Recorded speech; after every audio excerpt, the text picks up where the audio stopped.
இதோ மட்டக்களப்பு மாவட்டத்தில் உள்ள தபால் மூலமான வாக்கெடுப்புகள் வந்திருக்கின்றது. மட்டக்களப்பு மாவட்டத்தில் ரணில் விக்ரமசிங்க அவர்கள் 5,967 வாக்குகளை பெற்று 146.97% அடிப்படையில் முதலாம் இடத்தில் இருக்கின்றார்.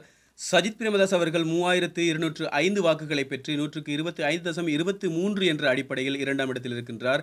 அனுரகுமார திசாநாயக்க அவர்கள் 2,479 வாக்குகளை பெற்று 119.51 என்ற அடிப்படையில் மூன்றாம் இடத்தில் இருக்கின்றார். அதேபோன்று அரியநேத்திரன் அவர்கள் 901 வாக்குகளை பெற்று 107.09 என்ற அடிப்படையில் நான்காம் இடத்தில் இருக்கின்றார்.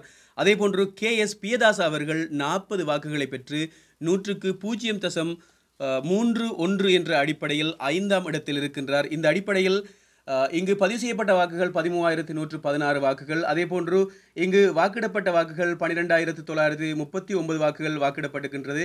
இதில் 235 வாக்குகள் நிராகரிக்கப்பட்ட வாக்குகளாக இருக்கின்ற சந்தர்ப்பத்திலும் இதில் செல்லுபடியாகக்கூடிய வாக்குகள் 12,705 வாக்குகளாக பதிவாகி இருக்கின்றது மட்டக்களப்பு மாவட்டத்தில். அதேபோன்று யாழ்ப்பாண மாவட்டத்தை எடுத்துக்கொண்டோமாக இருந்தால் அரியநேத்திரன் அவர்கள் 10,097 வாக்குகளை பெற்று 132.03 என்ற அடிப்படையில் முதலாம் இடத்தில் இருக்கின்றார்.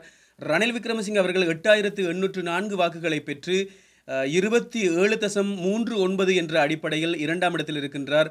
அதேபோன்று சஜித் பிரேமதாஸ் அவர்கள் 7,464 வாக்குகளை பெற்று 123.68 என்ற சதவிகித அடிப்படையில் மூன்றாம் இடத்தில் இருக்கின்றார். அனுரகுமார திசாநாயக்க அவர்கள் 3,835 வாக்குகளை பெற்று 112.16 என்ற அடிப்படையில் நான்காம் இடத்தில் இருக்கின்றார். அதேபோன்று KS பியதாஸ் அவர்கள் யாழ்ப்பாணத்தில் 276 வாக்குகளை பெற்று 100.88 என்ற அடிப்படையில் அவர் ஐந்தாம் இடத்தில் இருக்கின்றார். இந்த சந்தர்ப்பத்தில் யாழ்ப்பாணத்தில் பதிவாகிய வாக்குகள் 50,853 வாக்குகள்.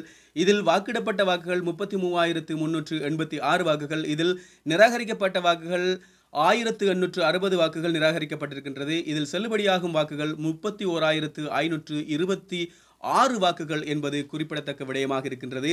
இந்த சந்தர்ப்பத்தில் யாழ்ப்பாணத்தை எடுத்துக்கொண்டால் அரியநேத்திரன் அவர்கள் முதலாம் இடத்தில் இருக்கின்றார். மட்டக்களப்பு மாவட்டத்தை எடுத்து பார்த்தோமாக இருந்தால் ரணில் விக்ரமசிங்க அவர்கள் முதலாவது இடத்தில் இருக்கின்றார். எது எவ்வாறாக இருந்தாலும் இம்முறை அனுரகுமார திசாநாயக்க அவர்கள் ஏற்கனவே பெற்ற வாக்குகளையும் விட அதிகமான வாக்குகளை பெற்று முன்னணியில் இருக்கிறார் என்பது குறிப்பிடத்தக்க ஒரு விடயமாக இருக்கின்றது. இதுவரை நேரமும் நாங்கள் அறிவித்த வாக்கெடுப்பின்படி அனுரகுமார திசாநாயக்க அவர்கள் 1,54,000க்கும் மேற்பட்ட வாக்குகளை பெற்று முன்னணியில் இருக்கிறார் என்பது ஒரு குறிப்பிடத்தக்க ஒரு விடயமாக இருக்கின்றது. உங்களுடைய கருத்துக்கள் என்ன அப்படின்றத கண்டிப்பாக எங்களுக்கு தெரியப்படுத்துங்க. மற்றும் ஒரு தகவலோடு நான் உங்களை சந்திக்கிறேன் மிக விரைவில். அதற்காக நீங்கள் எங்களோடு இணைந்திருங்கள். நமது சேனலை சப்ஸ்கிரைப் பண்ணி வைத்துக் கொண்டால் நிச்சயமாக அடுத்த அப்டேட்டையும் நீங்கள் தெரிந்து கொள்ளலாம். நாங்கள் அடுத்த வாக்கெடுப்பில் சந்திப்போம்.